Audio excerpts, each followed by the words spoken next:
Hello dear and welcome back to another video multi cosmic.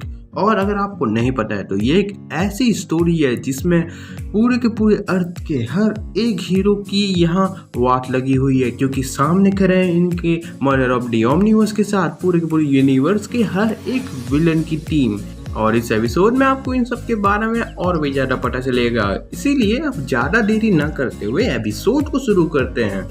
बजो।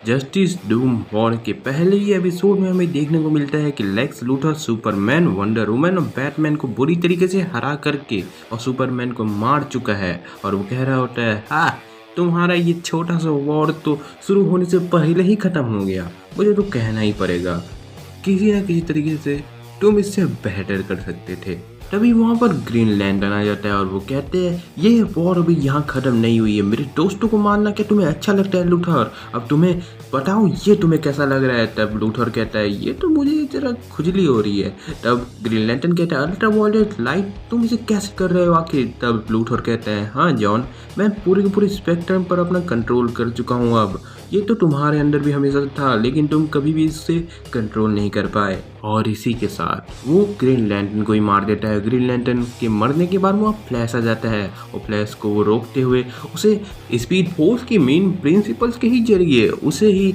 एक बच्चा बना देता है। और उसके बाद वो कह रहा होता है हाँ किसी दिन तुम मुझे थैंक्स करोगे इसके लिए, पर तभी अगर ग्रॉट तुम्हें खाना जाए। वहीं स्टारमैन हॉल ऑफ जस्टिस के भी अंदर था और हॉल ऑफ जस्टिस में कई सारे सुपर हीरोज थे जिसमें वर्ल्ड क्लोजर और मॉनिटर भी शामिल था। वो कहता है सभी देख लूथर को हम यहाँ अंदर आने नहीं दे सकते, अगर वो यहाँ एंटर कर लेता है और उसका हाथ आखिरी पीस पर पड़ जाता है तो सब कुछ खत्म हो जाएगा।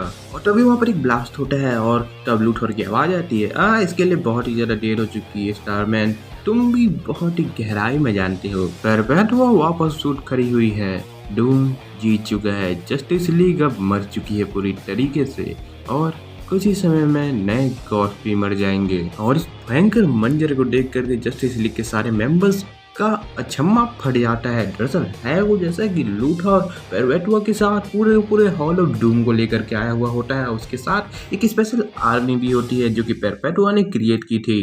तुम्हें यहाँ पर अपनी आराम दिखाने की कोई ज़रूरत नहीं है, क्योंकि मुझे जो कुछ भी दिखा है उस हिसाब से लूथर और डूम जीतेगा। अब इसके 3 दिन बाद वो यहाँ पर होंगे और हम सब मरे पड़े होंगे। मेरी एबिलिटी मुझे इस तरीके से अलाउ करती है कि मैं अपने हाथ को हाइपर टाइम में अपने आप ही भेज सकूं और उसके बाद कॉस्मिक फ्लो के हर एक अल्टरनेटिव टाइमलाइन पर जा करके उसकी हिस्ट्री को पढ़ सकूं और अपने रियलिटी में हो रहे चेंजेस को देख सकूं। ये कोई ड्रीम नहीं था, ये कोई हॉक्स नहीं था, ये कोई इमेजिनरी स्टोरी नहीं है, ये सच है और ये होने वाला है। तभी वंडर वुमन कहती है मेरी डार्क टीम ने भी यही कहा है कि कोई बहुत ही ज़्यादा पावरफुल सीयर्स और या फिर इस प्लेनेट पर कुछ ऐसा डार्कनेस आ चुका है जो एग्जैक्ट इसी टाइम पर राइज होगा। तभी बैटमैन कहता है अभी इस वक्त लूथर पूरे के पूरे वर्ल्ड में हमारे सबसे ज़्यादा पावरफुल विलेंस को और भी ज़्यादा पावरफुल बना रहा है और उन्हें डूम के साइड लेने को कह रहा है और वो जल्दी हमें हर एक जगह पर करने वाला है। और अगर हम इतने स्मार्ट नहीं हुए कि हम उसे रोक सकें तो हम पक्का हारने वाले हैं। तभी सुपरमैन कहता है और इसी कारण से हमने तुम्हें यहाँ बुलाया है, क्योंकि हम इसे अकेले नहीं कर सकते, ये बहुत ही बड़ा टाइम है और हम किसी भी तरीके का चांस नहीं ले सकते। और अगर हमें ये करना है तो हम आखिरी दम तक लड़ेंगे और आखिरी पर्सन तक। अपनी ड्यूटीज़ को संभाल लो, क्योंकि इस मूवमेंट के बाद से तुम सभी जस्टिस लीग के मेंबर्स हो और अब तैयारी करो एक ग्रेट वॉर की। तभी गाय गार्नर कहते हैं तो आखिर हम यहाँ क्या करने वाले हैं? कोई यहाँ पर हमें चिप्स वगैरह बेचने वाला है या फिर हमें खुद ही अपना जुगाड़ कर लेना चाहिए था? तभी मिस्टर गॉड कहता है गाय ये ऐसा नहीं होने वाला है, मुझे तो ये भी समझ नहीं आया है कि आखिर हम यहाँ आखिर क्या मदद करने वाले हैं, क्योंकि कोई लेक्स लूथर जितना पावरफुल हो हम उसे रोक तो नहीं सकते, क्योंकि हम सिर्फ यहाँ एक ही काम कर सकते हैं, उसे जस्टिस लीग के हर एक मेंबर को सिंगल हैंडेड मारते हुए। तभी सुपरमैन कहता है मिस्टर गॉड ये क्वेश्चन हमने तुम्हें आज यहाँ क्यों बुलाया? स्टारमैन मैन उनसे कहता है, ओके मेरी बात सुनो, मेरे पास एक बहुत ही अच्छा प्लान है, अगर तुम उसे ध्यान से सुनते हो तब तुम्हें थोड़ा सा ये पागलपन से भरा हुआ लगेगा, लेकिन ठीक ही है। तो ब्लैक कैनेडी कहती है, लेक्स लूथर अब एक लिजार्ड किंग और बैटमैन का नया आइटम एक आंख वाला स्टारफिश है। तब जैरो कहते हैं, वो भी साइकिक स्टारफिश। तब स्टारमैन कहता है, ओके ठीक है, तो तुम सबसे पहले एक यूनिवर्स को एक पर्टिकुलर स्पेसिफिक फॉर्म में देखो और उसके बाद मैं तुम्हें बताता हूँ कि यहाँ आखिर चल क्या रहा है। इस यूनिवर्स की पूरी सिम्फनी लाइफ और एनर्जी से बनी हुई है और इसमें करीबन 60 मेटल्स है जो हार्मोनिकली एक दूसरे से कनेक्टेड हैं। इन एनर्जीज पर अनविजनीय तौर पर ही सबसे ज्यादा पावरफुल फोर्सेस माने जाते हैं इस पूरे यूनिवर्स के और साथ ही में इस पूरे मल्टीवर्स के। इनमें कोई कोइंसिडेंस नहीं है कि इन सभी पावर्स के जरिए इस वर्ल्ड के ग्रेटेस्ट हीरोज बने हैं। इसमें सबसे पहला पावर आता है स्पीड फोर्स, जो कि सारे के सारे स्पीड के फैमिली मेंबर्स हैं और सभी के सभी स्पीडस्टर्स पर मोशन और पूरे यूनिवर्स और साथ में मल्टीवर्स पर मोशन कायम करने में रखता है। उसके बाद आता है इमोशनल स्पेक्ट्रम, जो कि हमारे सारे ग्रीन लैंटर्न्स और ग्रीन लैंटर्न कोड और इसी के साथ अदर लैंटर्न कोड यूज करते हैं। उसके बाद आता है द गॉड स्पेयर, जिसमें हमारे सारे ग्रीक गॉड मैजिक्स वगैरह इसके अंदर आते हैं। इसके बाद आता है लाइफ फोर्स एनर्जी, जो कि हमारे प्यारे लाइफ को लिंक करता है ओशियन से और आफ्टर लाइफ से और इसी के साथ बाकी सारे लिविंग बींग से भी, जो कि ज़्यादातर हम एक्वामैन के साथ देखने को मिल सकते हैं। अब इसके बाद आता है कलेक्टिव अनकंफ्यूजन, जो कि हमारे ग्रेटेस्ट टेलीपैथ्स के जरिए यूज किया जाता है। उसके बाद आता है द डायमेंशनल स्ट्रक्चर, जो कि हमें अलग अलग डायमेंशन से पावर्स लेने, पावर्स को क्रिएट करने और उनको अनडिफाइंड इलाकों को मॉनिटर करके उनको रिक्रिएट करने में मदद करता है। अब तुम सोचो कि ये सारे के सारे फोर्सेज एक गिटार की स्ट्रिंग्स हैं, जो कि अगर ये सब सही तरीके से बजती हैं तो एक बहुत ही अच्छा म्यूजिक बनता है और ये यूनिवर्स बिल्कुल सही तरीके से रन होता है। पर इन सभी स्ट्रिंग्स के एक डार्क कजन्स भी हैं, जो कि इनके बिल्कुल ऑपोजिट और इविल हैं। इन्हें the 7 hidden energy of creation भी कहा जाता है। लास्ट ईयर लूथर ने किसी तरीके से अपनी लूथरन ऑफ डूम की मदद से इन एनर्जीज में से कुछ एनर्जीज को अनलॉक कर दिया, जिनमें करीबन 6 एनर्जी अनलॉक हो चुकी है। इन 7 हार्मोनियन फोर्सेस के जरिए पेरपेटुआ अपने सेलेस्टियल पावर्स को फिर से अचीव करके इस यूनिवर्स को बैंड करना चाहती है और अपने रेल्म में ऐसी चीज़ों को लाना चाहती है, अपने रेल्म से ऐसी चीज़ों को लाना चाहती है जो इस पूरे के पूरे यूनिवर्स में ऐसा आतंक मचाएंगे जिसके बारे में आप सोच भी नहीं सकते।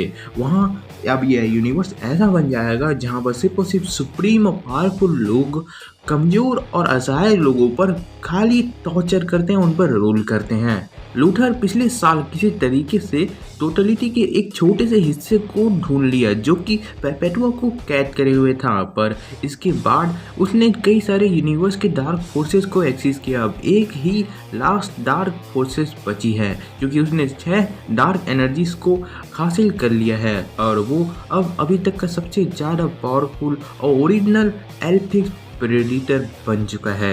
लूथर ने पिछले साल को ईयर ऑफ विलन्स का नाम दिया था, जिसमें वो कुछ ही दिनों में बहुत कुछ कर दिया था।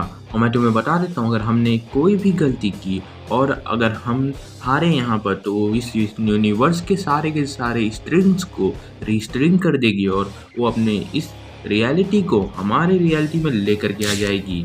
तब कैल गार्डनर कहते हैं, मुझे तो लगा था कि तुम्हारे पास कोई प्लान है। तब स्टारमैन कहते हैं, जैसे कि लूथर ने अपने उस टोटलिटी के टुकड़े से ये सब कुछ किया है और इस डार्क म्यूजिक को हमारे यूनिवर्स में लेकर के आया है, तो हमें भी कुछ ऐसा ही करना होगा। जैसे कि तुम जानते हो, ब्राइटर कॉर्ड्स कुछ ही समय पहले डिस्कवर किए गए थे और ऐसा है कि मेरे कॉस्मिक रॉड के अंदर भी एक छोटा सा टुकड़ा है टोटलिटी का, और इस कारण से मैं उन बाकी टुकड़ों को खोज सकता हूँ जो कि किसी और टाइम स्ट्रीम में होंगे।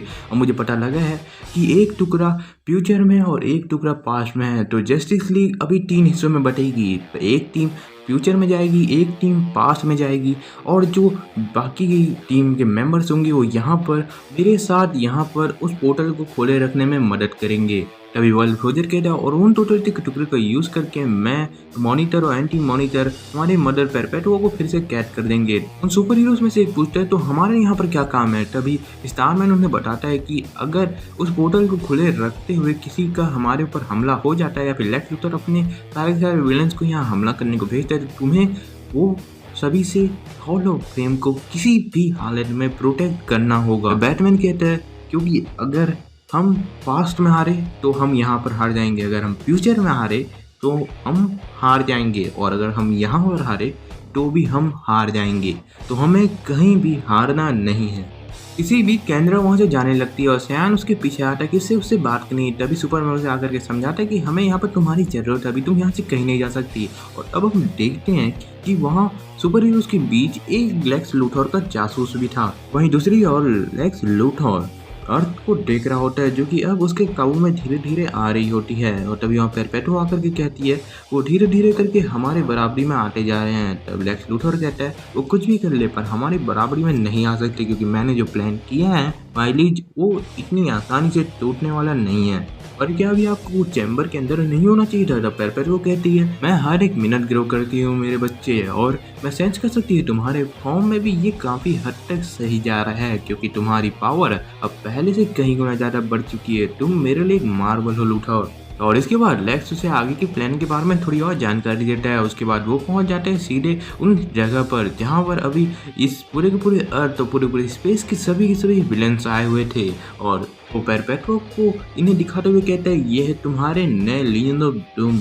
पेरपेटो उन्हें एक लोगो दिखाती है और उसे कहती है मैं जानती हूँ तुमने काफी अच्छा काम किया है, पर तुम क्या इस सिंबल के पीछे का राज जानते हो? ये 7 डार्क फोर्सेस हैं, पर अभी भी तुम्हारी इस नए फॉर्म में भी कई सारी वल्नरेबिलिटीज हैं और ये वल्नरेबिलिटीज तुम्हें हरा सकती हैं। पर तुम डूम का रियल ट्रूथ जानते हो क्या है? कि तुम्हें कभी भी कहीं भी हार माननी नहीं है, क्योंकि तुम जानते हो कि तुम जीत सकते हो और तुम्हें कभी भी अपने दुश्मनों को कमजोर नहीं भापना है। और तभी यहाँ पर हॉल ऑफ डूम के मेंबर्स आ जाते हैं और तब हम देखते हैं कि हॉल ऑफ जस्टिस में अब उस पोर्टल की तैयारी पूरी तरीके से हो चुकी थी। और इसी के साथ बैटमैन, सुपरमैन और वंडर वुमन की टीम फ्यूचर में जाते हैं और ग्रीन लैंटर्न और फ्लैश की टीम पास्ट में जाते हैं।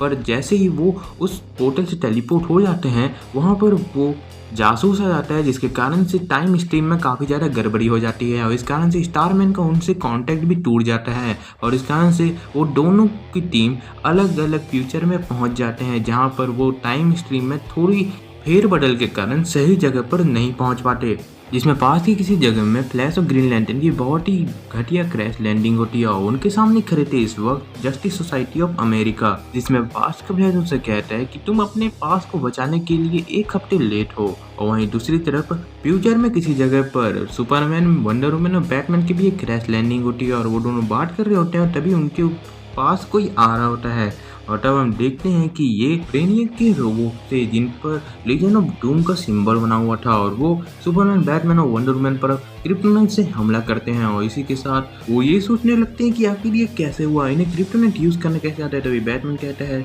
कि आखिर ये सिंबल यहाँ पर कैसे है। तभी एक आवाज आती है और वो कहती है मैं तुम्हें शायद बता सकता हूँ। तब हम देखते हैं इस अर्थ के लास्ट बॉय को, जो कि कहता है मैं हूँ कमांडी और मैं इस अर्थ का लास्ट बॉय हूँ और शायद तुम अपने फ्यूचर को बचाने के लिए भी काफ़ी ज़्यादा लेट हो चुके हो।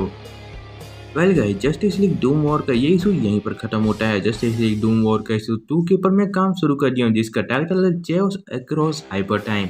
और इसके बाद के भी कुछ इश्यूज मैं जल्दी कवर करके आपको पहुंचाता जाऊंगा, क्योंकि अभी ये कॉमिक बहुत ही मज़ेदार होने वाली है। तो अगर आपको वीडियो अच्छा लगा तो हम दोनों चैनल को सब्सक्राइब कर देना और प्लीज़ इस वीडियो को जितना हो सकता है उतना शेयर करना, क्योंकि ये one of the best story है जस्टिस लीग की।